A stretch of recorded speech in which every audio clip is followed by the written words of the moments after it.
नमस्कार, सत श्री अकाल, सलाम। ज्ञान की खोज में आप सभी का स्वागत है।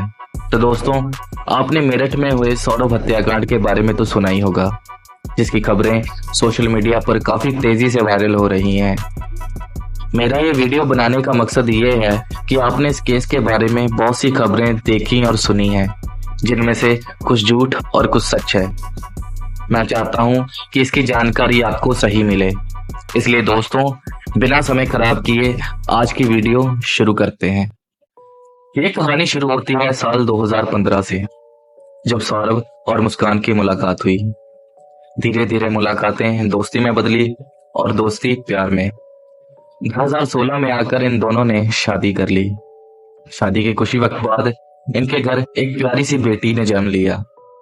इसी दौरान सौरभ, जो कि नेवी में एक अफसर था, जिन्हें 24 घंटे समुद्र में अपनी ड्यूटी करनी पड़ती है, वो अपनी बीवी और बच्ची को छोड़ दोबारा नेवी में वापस लौट जाते हैं।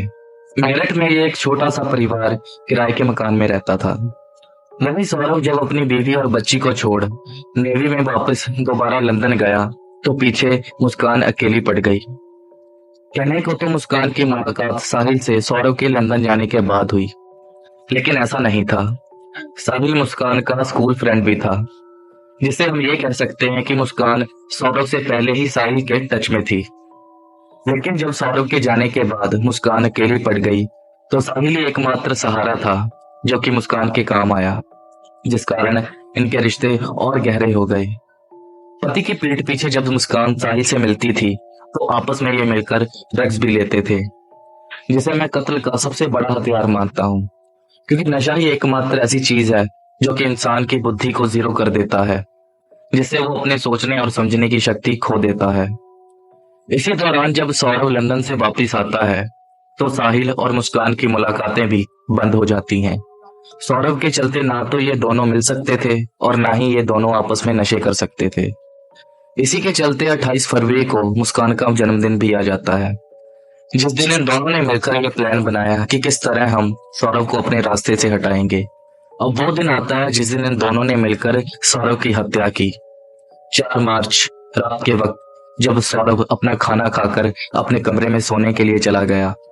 सुनने में तो ये भी आया है कि मुस्कान ने सौरभ के खाने में बेहोशी की दवा मिलाई थी, जिससे वो आसानी से सौरभ को मार सकते थे। वहीं जब मुस्कान को पता चला कि सौरभ सो चुका है, तो उसने फोन करके साहिल को अपने घर पे बुलाया। वहीं जब सब कुछ शांत हो गया, पड़ोसी अपने अपने घरों में सोने के लिए चले गए। रात का अंधेरा और घना हो गया। पहले तो इन दोनों ने मिलकर सौरभ की छाती पर चाकुओं से वार किया, जिससे वो तड़प तड़प कर मर गया, और फिर बाद में उसे बाथरूम में ले जाकर उसके टुकड़े टुकड़े कर दिए। इस तरह ये दोनों अपने मकसद में कामयाब हुए। इसके बाद जो भी हुआ वो आपको न्यूज में पता चल गया होगा। तो दोस्तों, ये थी सौरभ हत्याकांड से जुड़ी कुछ जानकारी जो मैंने आपको दी। आगे इस केस में जो भी अपडेट आएगी वो मैं आपको बता दूंगा।